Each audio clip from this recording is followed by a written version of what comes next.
ഈ നമ്മുടെ നമ്പറുകൾ കിട്ടിക്കഴിഞ്ഞാൽ ഇങ്ങനെ വിളിച്ചിട്ട് എല്ലാവരും അല്ല കേട്ടോ, വളരെ കുറച്ച് പേര് വിളിച്ചിട്ട് എനിക്ക് എൻ്റെ സ്വന്തം പെങ്ങളെ പോലെയാണ്, എൻ്റെ മകളെ പോലെയാണ്, സ്വന്തം പെങ്ങളാണ് ഞാൻ അങ്ങനെ. അപ്പം ഒരാൾക്ക് ഉള്ളിൽ തോന്നുന്ന ഒരിഷ്ടത്തെ അയ്യോ എനിക്ക് താല്പര്യമില്ല എന്ന് പറഞ്ഞു വെക്കാൻ അവരെ ഹേർട്ട് ചെയ്യേണ്ട കാര്യം നമുക്കില്ലല്ലോ. അപ്പം ചേട്ടാ താങ്ക് യു എന്ന് പറഞ്ഞ് വെക്കും. പിറ്റേ ദിവസവും വിളിക്കും പെങ്ങളുടെ സുഖം അന്വേഷിക്കാൻ. എല്ലാ ദിവസവും വിളിക്കും പെങ്ങളുടെ സുഖം അന്വേഷിക്കാൻ. അപ്പം ആ ഒരു സാഹചര്യത്തിലാണ് ഞാൻ പറഞ്ഞത്, അതെന്തിനാണ് അങ്ങനെ ഡെയിലി വിളിച്ച് ഒരാളെ വിളിച്ച് സുഖവിവരം അന്വേഷിക്കേണ്ടത്? പിന്നെ നമ്മൾ എടുക്കാതാവും കോള്, ശല്യമായി മാറും. ചിലപ്പോൾ വീഡിയോ കോളൊക്കെ ചെയ്ത് കളയും. നമ്മൾ എങ്ങനെയാണ് നമ്മുടെ വീട്ടിൽ നിൽക്കണം, അല്ലെങ്കിൽ നമ്മുടെ റൂമിൽ എന്തായിരിക്കും നമ്മുടെ അവസ്ഥ എന്നൊന്നും നമുക്കറിയില്ലല്ലോ. ചിലപ്പോൾ കുളിക്കാൻ കയറുന്ന ടൈമായിരിക്കും വീഡിയോ കോളൊക്കെ ചെയ്യും. അപ്പൊ അതൊക്കെ നമുക്ക് ടെക്നിക്കലി ഇതൊക്കെ ബുദ്ധിമുട്ടല്ലേ. അപ്പൊ അപ്പോഴാണ് ഞാൻ പറഞ്ഞത്, ഇപ്പൊ എന്നെ സംബന്ധിച്ച് എനിക്ക് എൻ്റെ ആങ്ങളെ കാണുന്ന പോലെ എനിക്ക് വേറൊരു ആളെ എൻ്റെ സ്വന്തം ബ്രദറായിട്ട് കാണാൻ പറ്റുമോ? ഇല്ല, പറ്റില്ല. എനിക്ക് എൻ്റെ മകനെ പോലെ എനിക്ക് വേറൊരാളെ കാണാൻ പറ്റില്ല എന്ന് ആ സാഹചര്യത്തിലാണ് ഞാൻ പറഞ്ഞത്. ഓക്കെ. അതിനുശേഷം ഞാൻ ബിഗ് ബോസിന്റെ ഉള്ളിൽ പോയി. കുറേ ബിഗ് ബോസിന് അത് വേറൊരു ലൈഫാടാ. ഇപ്പൊ കൊറോണ വന്നു, നമ്മുടെ വീട്ടില് TV ഉണ്ട്, മ്യൂസിക് സിസ്റ്റം ഉണ്ട്, നമ്മുടെ കുഞ്ഞുങ്ങളുണ്ട്, അച്ഛനുണ്ട്, അമ്മയുണ്ട്, നമുക്ക് ഇഷ്ടമുള്ള സാധനങ്ങൾ ഉണ്ടാക്കി കഴിക്കാം. കള്ളുകുടിക്കുന്നവർക്ക് വീട്ടിൽ മദ്യം ഉണ്ടെങ്കിൽ അതും കുടിക്കാം. ആർക്കും ഒരു പ്രശ്നം ഉണ്ടായിരുന്നില്ല. ആകെ നമുക്ക് പോകാൻ പറ്റാത്തത് നമ്മുടെ വർക്കിംഗ് സ്പേസിൽ പോകാൻ പറ്റുന്നില്ല, റോഡിലേക്ക് ഇറങ്ങാൻ പറ്റുന്നില്ല, കടകളിൽ പോകാൻ പറ്റുന്നില്ല. ഇതായിരുന്നു നമുക്കുണ്ടായിരുന്ന ബുദ്ധിമുട്ട്. ആ സമയത്ത് പോലും ആളുകൾ എന്തോരം ഫ്രസ്ട്രേറ്റഡ് ആയി. ഇതൊന്നുമില്ലാത്ത ഒരു സ്പേസിൽ പരസ്പരം പരിചയമില്ലാത്ത 16 പേര് ഒരുമിച്ച് ജീവിക്കുന്ന ഒരു വീട്ടിലാണ് നമ്മൾ കഴിയണത്. നമ്മൾ ഇതുവരെ എൻ്റെ ലൈഫിൽ എൻ്റെ 40ാമത്തെ വയസ്സിൻ്റെ ഇടയ്ക്ക് ഇതുവരെ ഞാൻ അങ്ങനെ ഒരു സിറ്റുവേഷൻ ഫേസ് ചെയ്തിട്ടില്ല. ഫേസ് ചെയ്തിരുന്നെങ്കിൽ എൻ്റെ അഭിപ്രായം ഒന്നും ഇതായിരിക്കില്ല. ഞാൻ അതുവരെ ഉണ്ടായിരുന്ന എൻ്റെ അഭിപ്രായം മുഴുവൻ മാറിപ്പോയി. കാരണം എനിക്ക് ഒന്നും ചെയ്യാൻ പറ്റണില്ല. എനിക്ക് മനസ്സിലാവണുണ്ട് എൻ്റെ തലയിലെ സ്ക്രൂ കഴിഞ്ഞ് വീഴുന്നത്. സീരിയസ്ലി ഞാൻ ഇങ്ങനെ. അപ്പൊ എൻ്റെ ഒരു ആഗ്രഹം, എനിക്ക് ബെർണാച്ചനെ കാണാൻ പറ്റില്ല.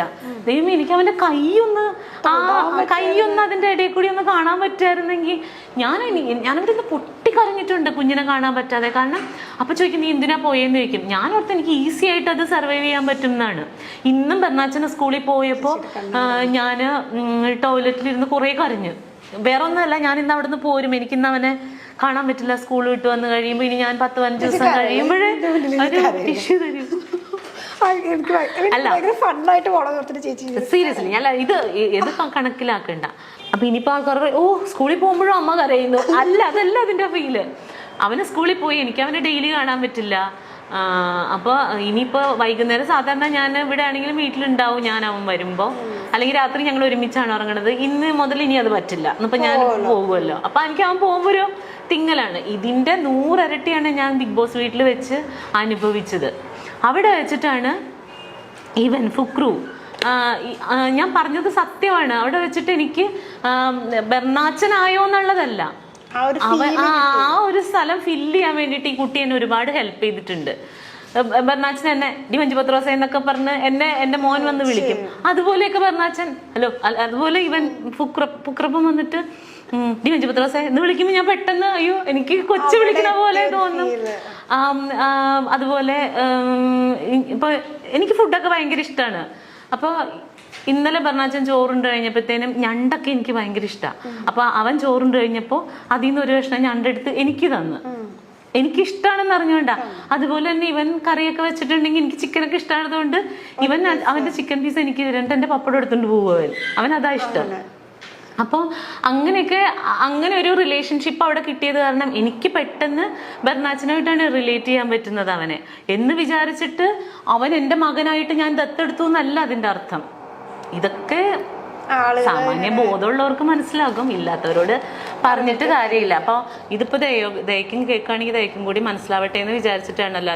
ദയ അപ്പം അതിനകത്ത് ചോദിച്ചു, എന്താണ് ഓന്ത് നിറം മാറുന്നത് പോലെ നിറം മാറുന്നവളാണോ എന്നൊക്കെ ചോദിച്ചു.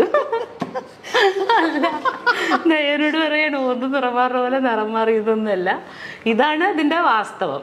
അപ്പം പറഞ്ഞ പോലെ അവിടെ വെച്ചിട്ട് ദയക്ക് അറിയാമായിരുന്നെങ്കിൽ ചിലപ്പോൾ മനസ്സിലായിട്ടുണ്ടാവില്ല പുറത്ത്. പിന്നെ നിലനിൽപ്പിന് വേണ്ടിയിട്ട് ഓരോരുത്തരും ഓരോന്ന് ചെയ്യല്ലേ, അപ്പൊ ദയാതെ അത് ചെയ്തോട്ടെ, കുഴപ്പമില്ല.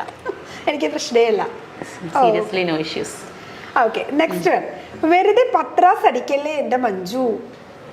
അത് അങ്ങനെ പറഞ്ഞിട്ടുണ്ടോ? അതെന്താണാവോ? ചിലപ്പോ ഒരു മഞ്ജു പത്രോസ് അതായിരിക്കും, ഒരു പ്രാസത്തിന് വേണ്ടി പറഞ്ഞായിരിക്കും. പാവം, പോട്ടെ. അതൊക്കെ ഒന്നും കുഴപ്പമില്ല. നെക്സ്റ്റ് നല്ലതാട്ടോ. വരും കാലത്തെ ലളിതാമ്മ. ഓക്കെ, എന്താ മഞ്ജു ചേച്ചിക്ക് നാഷണൽ അവാർഡ് കിട്ടാതെ? എന്റെ കർത്താവേ, അങ്ങനെ ചോദിക്കല്ലേ. ഞാൻ അതിന് മാത്രം വലിയ കാര്യങ്ങളൊന്നും ചെയ്തിട്ടില്ല. നാഷണൽ അവാർഡ് കിട്ടാൻ പാകത്തിനൊന്നുമുള്ള അങ്ങനെ ഒരു നല്ല ക്യാരക്ടറോ. അതെന്താ അറിയോ, ഇപ്പോൾ നമ്മുടെ ഇൻഡസ്ട്രിയിൽ നിൽക്കുന്ന എല്ലാ ആർട്ടിസ്റ്റുകളും നല്ല ടാലന്റഡ് ആയിട്ടുള്ളവരാണ്. പക്ഷേ ചിലർക്ക് നല്ല ഓപ്പർച്യൂണിറ്റീസ് കിട്ടും. ഇപ്പൊ എനിക്ക് അഭിനയിക്കാൻ കഴിവുണ്ട്, ഞാൻ എൻ്റെ വീട്ടിൽ പോയിരുന്ന് അഭിനയിച്ചിട്ട് വല്ല കാര്യമുണ്ടോ? എനിക്കിപ്പോ ചിലപ്പോ അല്ലെങ്കിൽ ഇപ്പൊ ആർക്കാണെങ്കിലും ഇപ്പൊ ലളിതാമ്മ ചെയ്ത പോലെയുള്ള നല്ല ഡെപ്ത് ആയിട്ടുള്ള ക്യാരക്ടർ ഈസി ആയിട്ട് ചെയ്യാൻ പറ്റുമെന്ന് വിചാരിക്കുക. എനിക്കിതിപ്പോ ഒരവസരം കിട്ടിയാലല്ലേ എനിക്കിത് ചെയ്ത് കാണിക്കാൻ പറ്റുള്ളൂ.